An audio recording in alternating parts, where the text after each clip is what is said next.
the best part of captivity and slavery that there ever has been. I've always had the mindset, and it came into my mind early as a young man, somewhere in my early 20s.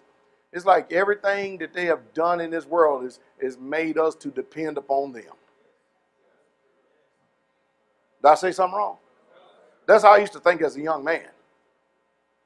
And this was prior to the Holy Spirit actually ever speaking to me, ministering to me, or even calling me to even know that I was ever even an Israelite.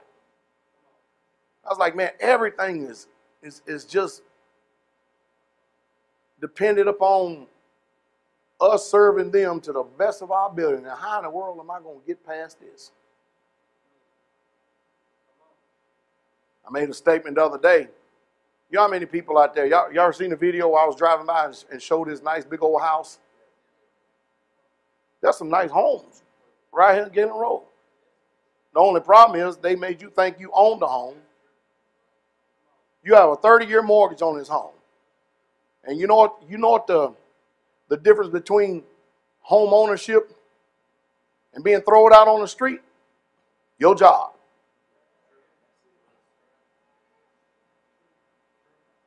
And when you pay what you call mortgage, I call it rent, on that home for 15 years. Can you imagine paying 15 years, $2,000 a month for 15 years? You lose your job. It's gone overseas. It ain't coming back. You go out and try to look for a job compatible to the money you were making. You have to make two.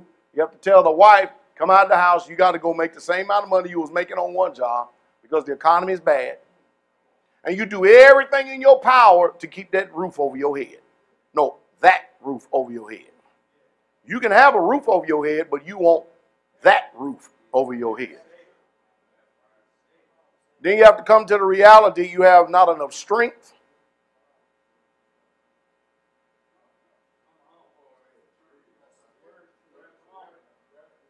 Are y'all listening to me? Nor is there enough time in the day to continue to keep up this type of lifestyle because your health is depleting.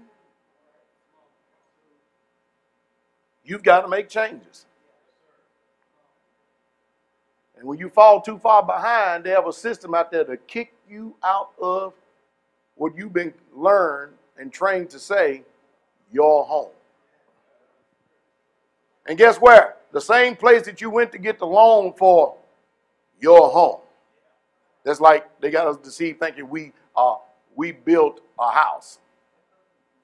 That's how they talk here in America. When somebody tell me they built a house, I'm thinking, okay, you got you two, and y'all two built that, right? Yeah, we built it. You mean to tell me you physically did the dirt work, you did the footing, you poured the concrete, you did the masonry work, you ran the wire, you put up, you frame it, you did the sheetrock, the drywall, you run the electricity, you did all the venting, the plumbing. You did all that. You put the roof on. You shingled it. You did every bit of it. You put the soffit up. You did all of that. No. We had somebody.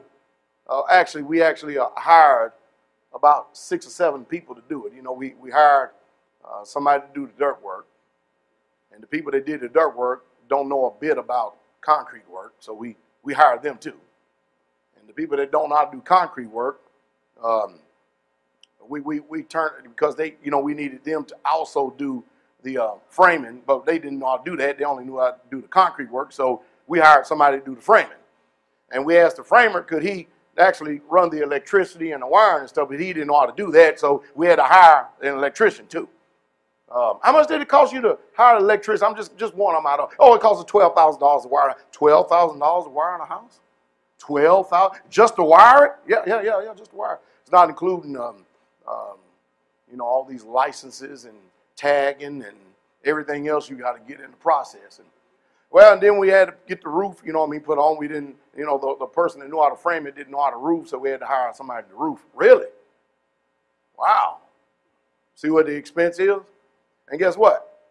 The bank loaned you the money for you to hire everybody to go do all the work that you claim you done yourself. That's that abstract mindset in this country right here. When you think you've done something, you ain't did nothing. and then they loan you in money, letting you know that you're not an Israelite, because an Israelite can't loan another Israelite money with interest.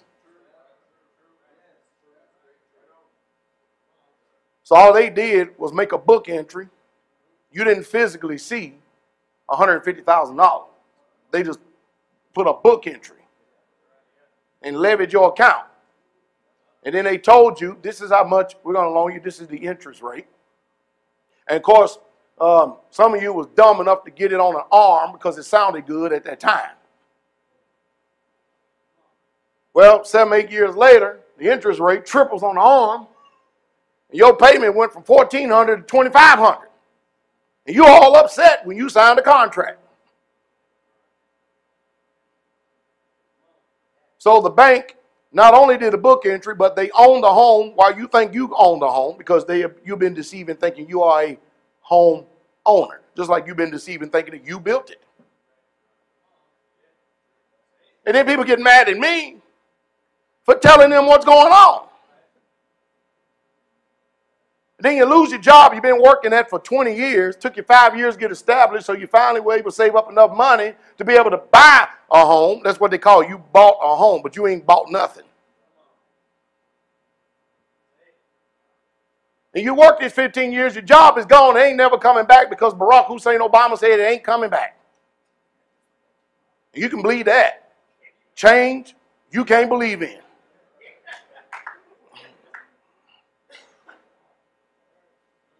Health is failing.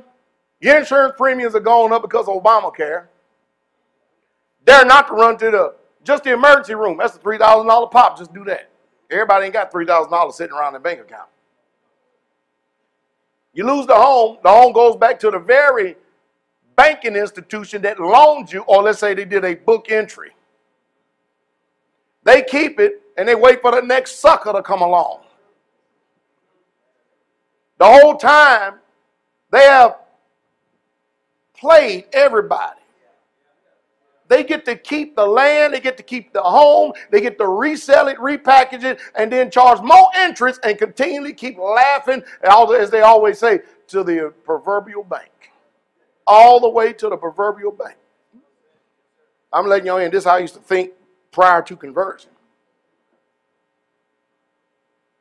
I told Carol, I said, one day I'm going to build our home. She laughed at me. I asked her. Why? Because at the time, I don't know how to build no home. I know how to do nothing. Y'all hear me? I know how to do nothing. I'd have laughed too. Just like, hey, Noah,